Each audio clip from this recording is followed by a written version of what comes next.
موجودہ حکومت اس کا یہ خیال ہے کہ امریکہ میں کوئی بڑی تبدیلی آنے والی ہے، اور جب وہاں تبدیلی آئے گی تو پاکستان پہ بڑا پریشر آئے گا، تو پاکستان پہ پریشر آ گیا تو پھر پولیٹیکل گورنمنٹ کیا کرے گی؟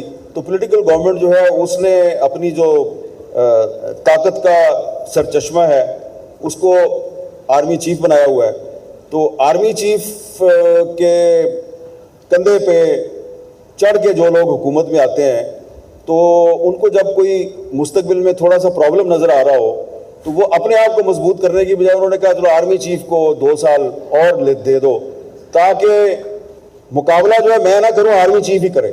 تو یہ آرمی چیف کے ساتھ انہوں نے بھلا نہیں کیا، بلکہ وہ آرمی چیف کو اپنی سیاست کے لیے استعمال کر رہے ہیں۔ اب ہو گیا جو ہونا تھا۔ تو پرسنل سوال پوچھوں گی کیونکہ آپ لوگوں کو جب موقع ملے گا یقیناً آپ لوگ بھی پوچھ سکتے ہیں۔ حامد بھائی، ہمارے بہت سے کولیگز ایسے ہیں جو باہر چلے گئے اور بڑی کھل کے باتیں کر رہے ہیں، بلاگز کر رہے ہیں، کھل کے ایسے تجزیے دے رہے ہیں، اور اللہ ان کو بھی سلامت رکھے، مگر بہت زیادہ اپریشیٹ ہو رہا ہے اس حد تک کہ ہمارا الیکٹرانک میڈیا جو ہے اس کو تصور کیا جاتا ہے کہ وی سیم ٹو بی کمپرومائزڈ، یا ہم اس لیول کا کام نہیں کر پا رہے، اور that they are the real heroes.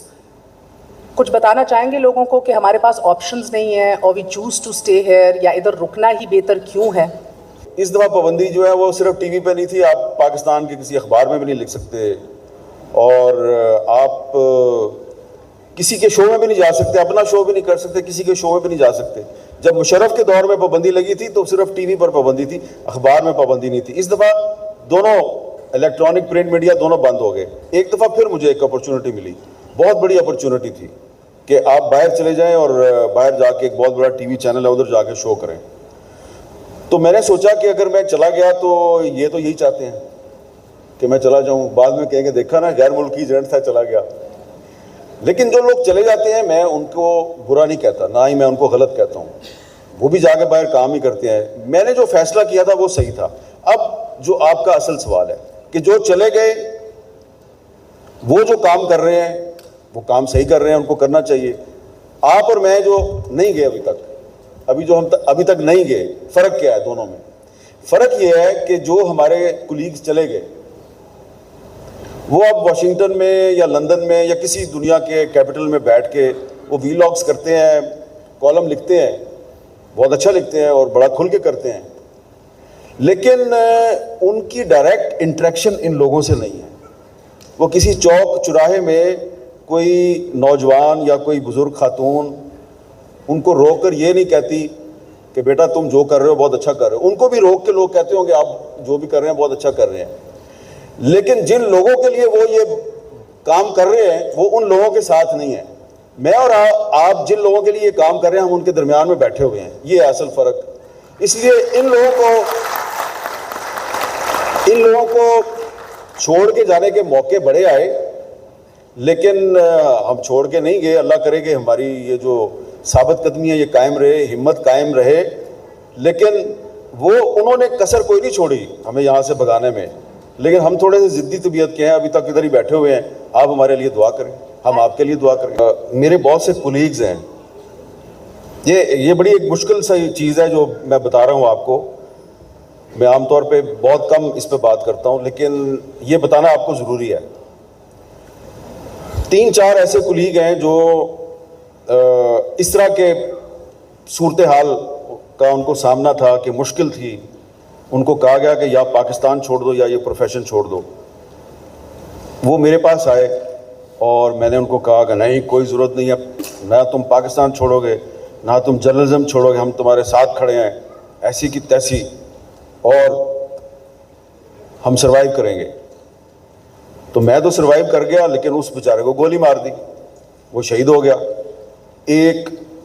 پھر ایک دوسرا واقعہ، پھر تیسرا واقعہ، جب 3-4 واقعات ایسے ہو گئے تو پھر اس کے بعد ٹو بی آنیسٹ جب کسی نے آ کے مجھ سے یہ کہنا، مشورہ کرنا کہ حامد میر صاحب میرے پہ بڑا پریشر ہے میں کیا کروں، تو اب میں نے یہ کہنا چھوڑ دیا کہ نہیں، ڈٹے رہو، کھڑے رہو، ہم تمہارے ساتھ ہیں۔ میں نے کہا یار جو آپ کا دل کہتا ہے وہ فیصلہ کریں، اپنی فیملی سے مشورہ کرو، جو فیملی کہتی ہے وہ کرو، کیونکہ میں تھوڑا سا گلٹی ہو گیا تھا کہ یار میں نے حیات اللہ خان کو بھی مروا دیا, موسیٰ خان خیل کو بھی مروا دیا, اور ایک تیسرا کیس ارشد شریف کا, اس کو میں کہتا تھا کہ الٹا کہ یار تم 2-3 ویزے لگوا لو. وہ کہتا نہیں میں نے ویزا نہیں لگوانا, میں نے کہیں نہیں جانا. آپ کو پتہ ہے وہ کیوں گیا؟ جب اس کو یہ کہا گیا کہ مقدمے قائم ہوئے, وہ کہیں نہیں گیا. اس کو تھریٹس کیے گئے, اس کی فیملی کو تھریٹس کیے گئے, وہ کہیں نہیں گیا. جب اس کو یہ کہا گیا کہ اچھا, جب اس کی ضمانت ہو گئی اسلام آباد ہائی کورٹ سے, جسٹس اطہر من اللہ نے اس کی ضمانت لے لی, تو اس کے بعد اس کو ایک میسج جو ہے وہ واٹس ایپ میسج کیا گیا, اور وہ ابھی تک ہمارے ایک دوست کے پاس وہ میسج محفوظ ہے کہ بچے تمہاری ضمانت تو ہو گئی ہے, لیکن اس دفعہ ہم تمہارے نا کپڑے اتار کے تمہیں ننگا کریں گے. تو وہ جو ننگا کرنے کی جو دھمکی تھی, اس پر اس نے کہا کہ تھوڑے دن کے لیے چلا جاتا ہوں. اب وہاں اس کو میں یاد آیا کہ میں نے اس کو کہا تھا ویزے لگوا لو, اب ویزا بھی نہیں تھا اس بیچارے کے پاس, تو جلدی جلدی میں وہ دبئی جا سکتا تھا اور آگے سے پھر وہ کینیا ہی جا سکتا تھا. تو اس لیے یہ جو ہمارے جو بہت سے جو ساتھی ہیں جنہوں نے کہ جانیں اپنی قربان کر دی, اور میں آپ کو بتانا چاہتا ہوں کہ پچھلے 20 سال میں تقریباً 160 پاکستانی میڈیا ورکرز کا لفظ میں اس لیے استعمال کر رہا ہوں کہ صرف جرنلسٹ ہم کہتے ہیں اینکر کو یا رپورٹر کو, لیکن اس میں کیمرہ پرسن بھی آ جاتے ہیں, اور پھر سم ٹائمز اس کے ساتھ جرنلسٹ کے ساتھ جب اس پہ اٹیک ہوتا ہے تو اس کی گاڑی میں اور بھی لوگ ہوتے ہیں, جو آپ DSNG دیکھتے ہیں اس میں کوئی ٹیکنیکل سٹاف بھی ہوتا ہے, تو ان کو بھی اگر ڈالیں تو 160 لوگ جو ہیں وہ مارے جا چکے ہیں اب تک. 160 اتنا بڑا نمبر ہے یہ. تو جہاں پہ پاکستان کی آپ اگر سیاسی تاریخ دیکھیں تو اس میں کوئی ڈاؤٹ نہیں ہے کہ ہمارے جو سیاسی کارکن ہیں, سیاسی لیڈر ہیں, وہ بھی شہید ہوتے رہے ہیں, لیکن صحافی بھی شہید ہوئے ہیں, اور اس میں کوئی ڈاؤٹ نہیں کہ سیکورٹی فورسز کے جوان بھی شہید ہوئے ہیں, عام سولینز بھی شہید ہوتے ہیں بم دھماکے میں. تو عام طور پہ جب مجھے اس طرح کا کوئی موقع ملتا ہے نا, جب کوئی باہر سے کوئی آفر کرتا ہے کہ یار تھوڑے دن کے لیے آ جاؤ, 6 مہینے کے لیے, 1 سال کے لیے, تو میں اس لیے نہیں جاتا کہ مجھے بہت سے وہ اپنے کولیگز یاد آ جاتے ہیں کہ جو ہمارے ساتھ جدوجہد میں شہید ہو گئے اور وہ نہیں گئے, اور جو چلا گیا اس کو بھی انہوں نے شہید کر دیا, اور دسمبر 2022 میں سپریم کورٹ میں آخری دفعہ ارشد شریف کے کیس کی سماعت ہوئی تھی, اس کے بعد آج تک نہیں ہوئی. اینڈ اسپیکنگ آف دیٹ, ایک ہوتی ہے ڈیموکریسی کی ہیلتھ. ہر جمہوریت کی صحت ہے, مضبوط ہے, تگڑی ہے, کمزور ہے, اور اس کا براہ راست تعلق آپ سب ہم سب کی زندگیوں سے ہے. The standard of life, what we enjoy in a country, ریاست ہمیں کیا کیا تحفظ فراہم کر رہی ہے, کیا کیا ہمارے لیے یقینی بنا رہی ہے, اس کو دیکھا جائے تو آج حامد بھائی مقننہ کو معلوم نہیں ہے کہ وہ قانون سازی کیا کر رہے ہیں. رات 12 بجے ان کو اشارہ کیا جاتا ہے, وہ آ کے ایوان بھر دیتے ہیں, پڑھا نہیں ہوتا بل کیا پاس کر رہے ہیں. چیکس اینڈ بیلنسز کا سسٹم ہے, عدلیہ کے پر کاٹ دیے گئے ہیں.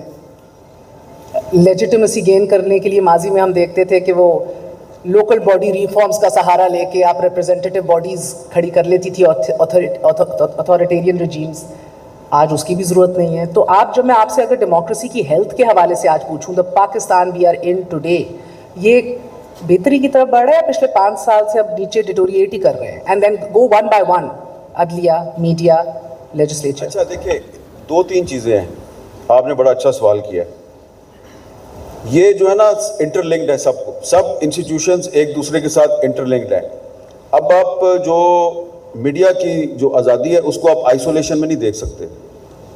میڈیا کی آزادی جو ہے وہ لنکڈ ہے with the independence of judiciary and independence of the parliament.